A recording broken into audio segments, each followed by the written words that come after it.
Theorem express series की तीसरी video में आपका स्वागत है। आज हम लोग इस थ्योरम में देखेंगे कि जब कोई दो लाइन एक दूसरे को इंटरसेक्ट करती है तो आमने सामने वाला जो एंगल होता है, जिसको वर्टिकली अपोजिट एंगल कहते हैं, वो बराबर होता है। इसी बात को प्रूव करना है। The opposite angle formed by the two intersecting lines are of equal measures, या इसी को हम लोग सिंपल लैंग्वेज में अगर कहना चाहें तो vertically opposite angles are equal. मैं पहले वर्टिकली अपोजिट एंगल का मतलब समझाता हूं आपको, फिर इस थ्योरम पे चलते हैं। देखो, यहाँ ए बी एक लाइन है, सी डी एक लाइन है, दोनों एक दूसरे को कहां पर ओ पे इंटरसेक्ट कर रही है। अब इंटरसेक्ट करने के बाद यहाँ पर टोटल 4 एंगल फॉर्म हो रहा है, A O D, B O D, C O B या बी ओ सी और ए ओ सी। अब ये 4 एंगल्स में देखो, ए ओ डी के ठीक सामने वाला एंगल कौन सा है? बी ओ सी है। तो ये दोनों एंगल जो है ना, वो क्या कहलाएगा? वर्टिकली अपोजिट एंगल कहलाएगा। ठीक उसी तरह से एओसी के सामने वाला एंगल कौन सा है? बीओडी। वो भी क्या कहलाएगा? वर्टिकली अपोजिट एंगल कहलाएगा। इसी को प्रूव करना है हमको।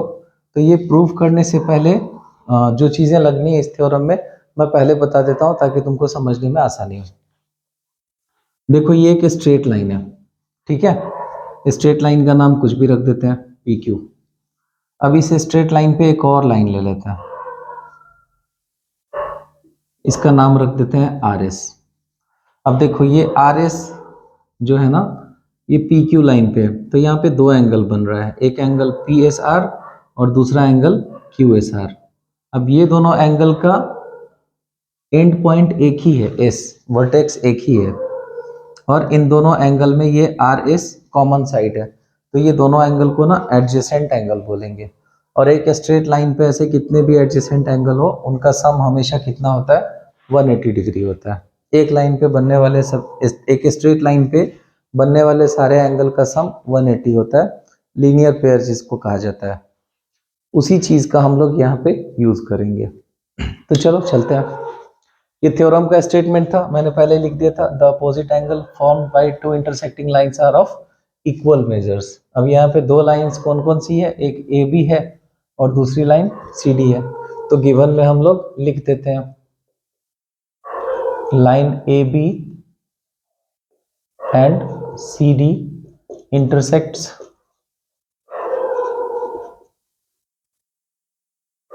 Eight O point. O point पे ये दोनों एक दूसरे को इंटरसेक्ट करती है।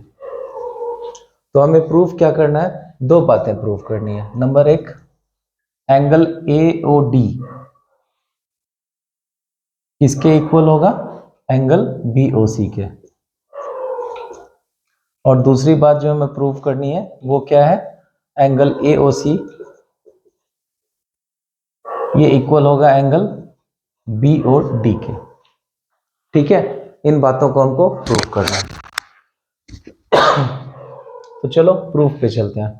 अभी मैंने स्टार्टिंग में बताया था कि हमें जरूरत पड़ेगी किसकी? लीनियर पेयर की। तो अब लीनियर पेयर का ही यूज करते हैं। सबसे पहले देखो, ए बी एक स्ट्रेट लाइन है, और इस स्ट्रेट लाइन पे दो एंगल कौन सा बन रहा है? एक ए ओ डी और दूसरा बी ओ डी। तो मैं यहाँ पे लिख सकता हूँ angle A O D plus angle B O D is equal to 180 degree. Reason लिख देता हूं मैं, पेयर ऑफ, सॉरी शॉर्टकट में लिखते हैं लीनियर पेयर। ठीक है, इसे हम मान लेते हैं इक्वेशन 1। अब देखो, ए बी लाइन को तो कंसीडर कर लिया हमने। अब वापस से क्या करते हैं? सी डी लाइन को कंसीडर करते हैं। और सी डी लाइन में ये दोनों एंगल का सम कितना होगा? वापस से 180 रहने वाला। तो यहाँ पे हम क्या लिखेंगे? एक एंगल कौन सा है हमारा? Angle B O D plus दूसरा एंगल कौन सा है? B O C is equal to 180 degree. ये भी क्या है? Linear pair. इसे हम मान लेते हैं इक्वेशन 2। अब देखो, दोनों इक्वेशन में राइट हैंड साइड क्या है? इक्वल है। तो मैं क्या लिख सकता हूं? फ्रॉम इक्वेशन 1 एंड 2 जब RHS इक्वल है तो LHS भी क्या होगा, इक्वल होगा। Means angle AOD plus BOD equal होगा किसके, एंगल BOD प्लस BOC के।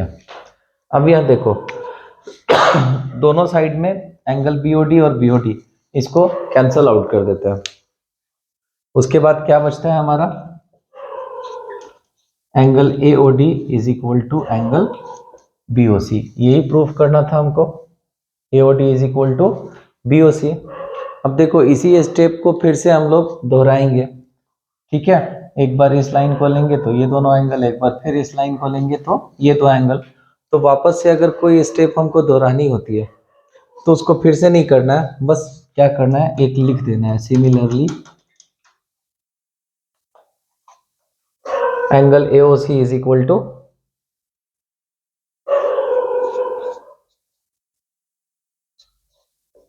BOD। बस यही हमको प्रूव करना था। तो स्क्रीनशॉट ले लो।